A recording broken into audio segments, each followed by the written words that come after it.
The CMO reminded us of what the threats were to St. Lucia. Threats are, if in fact we don't manage the process at the airports well enough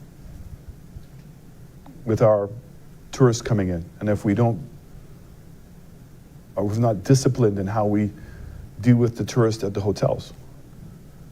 The quarantining procedures we've put in place for our nationals returning home.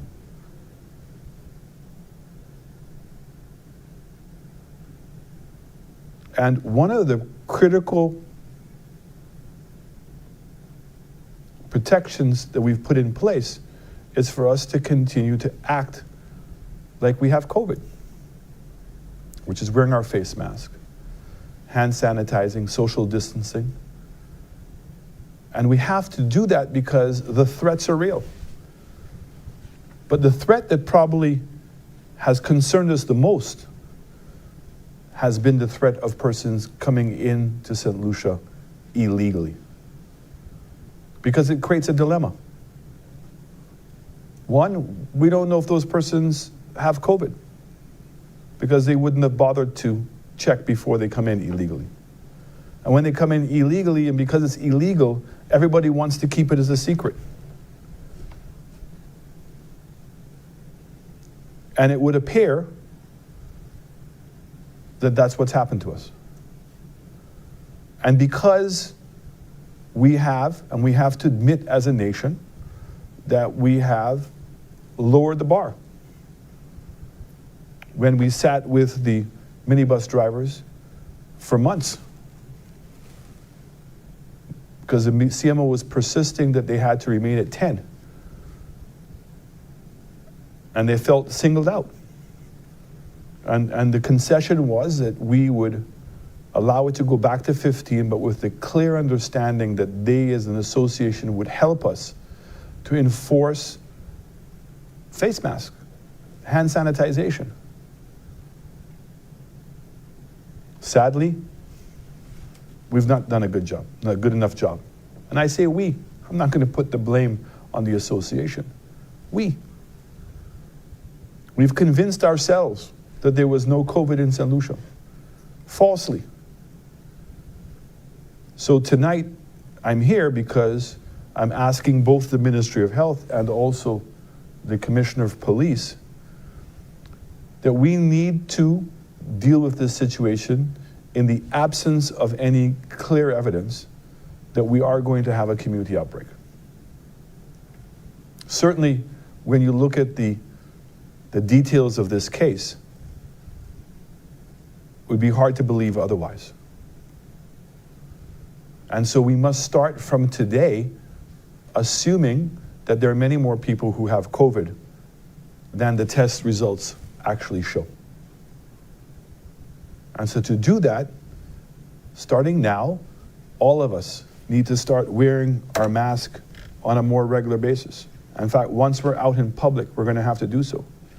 I'm asking the police commissioner and the traffic department that they develop a no tolerance policy. Persons will be fined. Persons will be held accountable.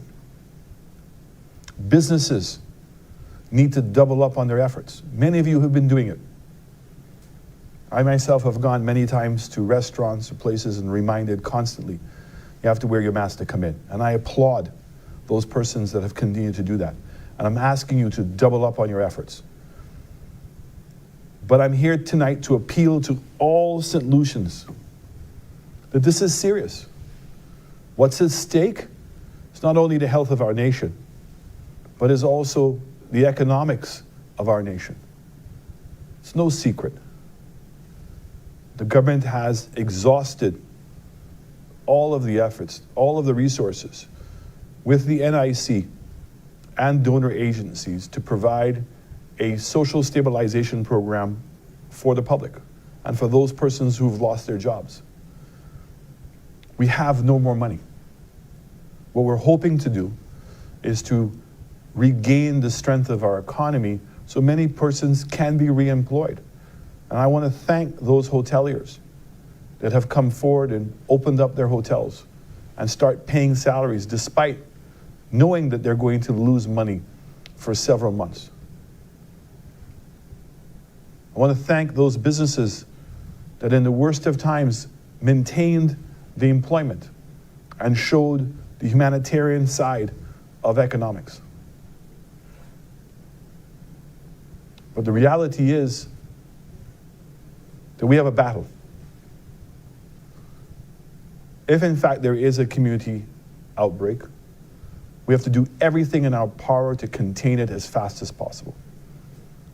Because if we don't, and we lose our status and the confidence that the rest of the world has with us, it's going to significantly impact the arrivals that we have into our country. And I've seen other countries who have fallen into a similar trap. And at that point, the only way to continue the economic growth is to lower your standards. And certainly that would be very difficult, if not impossible, for me and my cabinet to agree to that. And so therefore, we have to work doubly hard to make sure that if we do have a community spread, that we can contain it as fast as possible. And I'm speaking to all of you with the greatest level of sincerity, that this is not a joke. When I hear persons saying that we're falsifying information, this is irresponsible. We have always told the truth. CMO, the moment information is received, notifies me, and within 3 minutes, that information is made public. So I'm asking all of us to not listen to this fake news. Don't fall prey to this idea that St. Lucia is some special place in the world and we can have an environment where everybody else around us has COVID and we don't. We earned that status together. And tonight's appeal to all of us is to put us on notice that those liberties that we've had are in jeopardy. That's what's in jeopardy.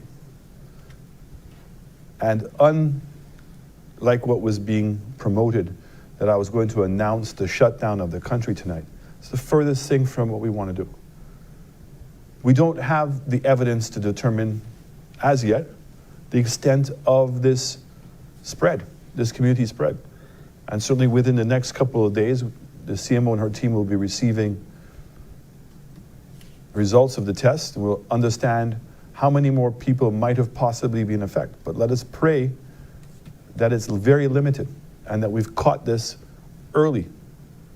But certainly I want to implore upon all persons that anybody has any information as to any persons who are currently in St. Lucia who came in illegally, to please assist the police in identifying them so that we can put them in isolation so that there's no possibility that they can create any further spread. But I'm certainly convinced that it was contact with somebody who came in illegally that has initiated this. And if they've affected one person, which is the bus driver, they can have easily affected other people. And that's what is risk. That's what we expose ourselves to when we do it illegally. And it's too small of a community.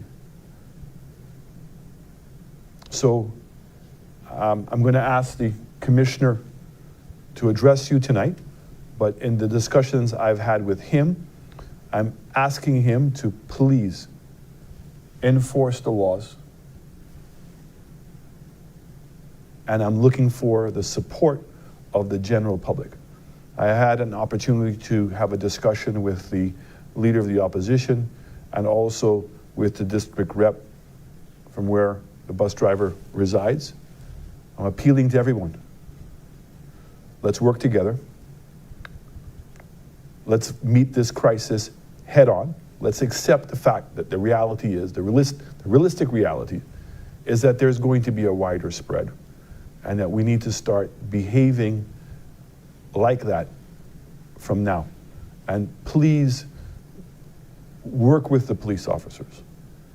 All of us need to become our own police officers, ensuring that everyone is wearing their mask and we're putting those necessary protocols in.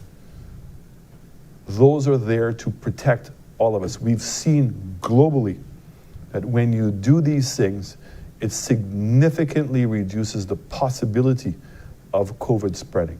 But this is not just about our lives anymore, which is the utmost importance, but it's also about the economic survival of our own country. Thank you.